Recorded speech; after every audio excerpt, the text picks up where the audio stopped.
last time on Skoolie Life. Spent a couple of days up in the LaSalle, just below Mount Peel once again, and decided to move down towards the river and see if I could pedal my bicycle while I was waiting on parts for my motorcycle. And the goal was to see if I could get up this canyon.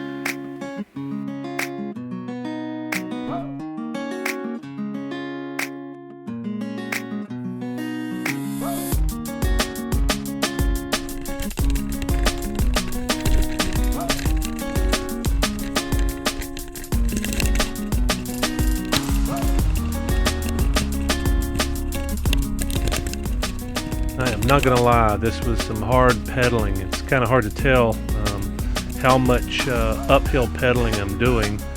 You see some little downhills like that right here. Creek crossings, about the only break in pedaling that I had.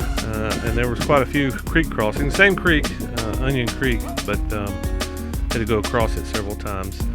But I think almost all the journey was uphill.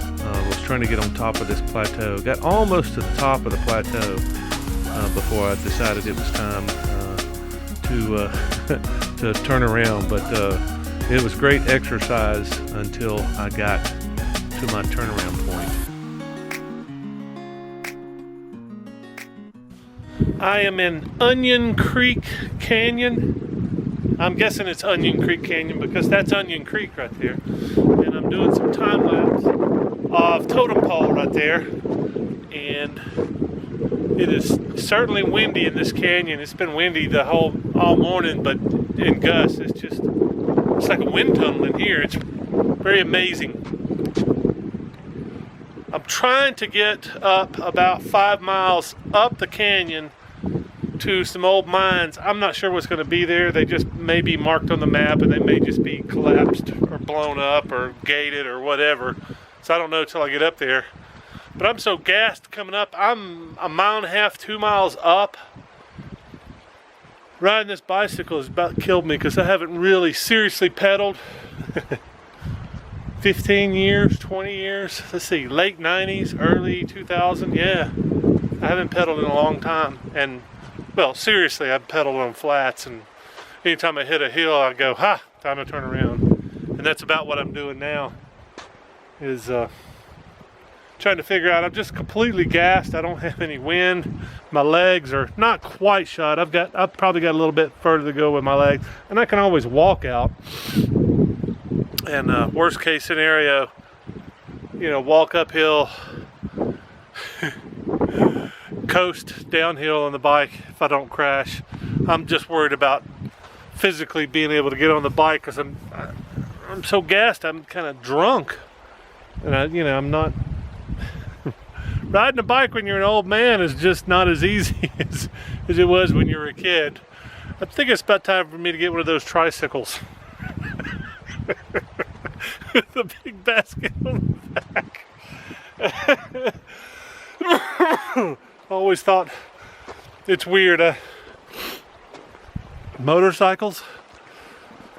You put a third wheel on a motorcycle. To me, that's the gayest thing you could possibly do. I've always given an exception to old people and people, handicapped people, and I've always cut them some slack. But you're 30, 40 years old and you're in as good a health as I am, which is not that good, but physically I can pick up a bike, and just I don't get it. And I've never understood it. I've never understood why somebody takes a $20,000-$30,000 motorcycle and puts another $50,000 in it so they don't fall over.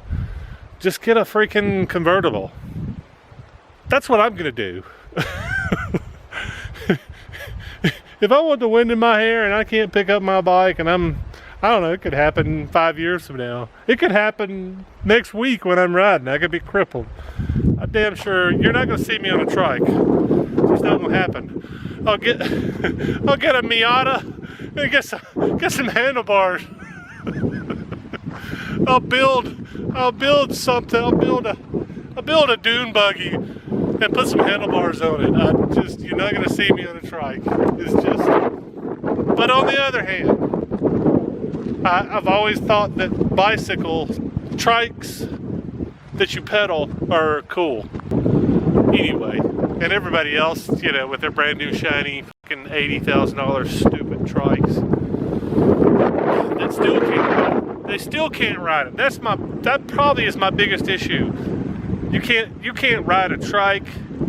You can't ride a bike. You can't ride anything. Just get a fucking car or get a chauffeur. Get your wife to ride you around.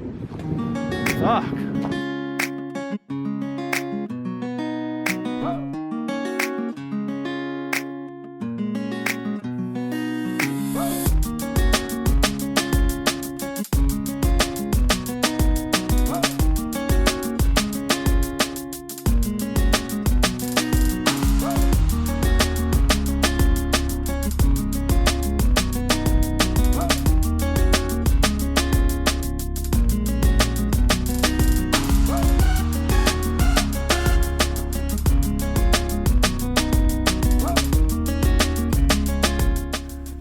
And this is the point here where I decided I needed to make some decisions. Once I saw the hills, you can't really see it here, but the road goes up and down these big hills and kind of disappears around one of them. So I figured I would not be able to get back to the bus if I completely blew out my legs. So I made the wise decision, I feel, to turn around and head back.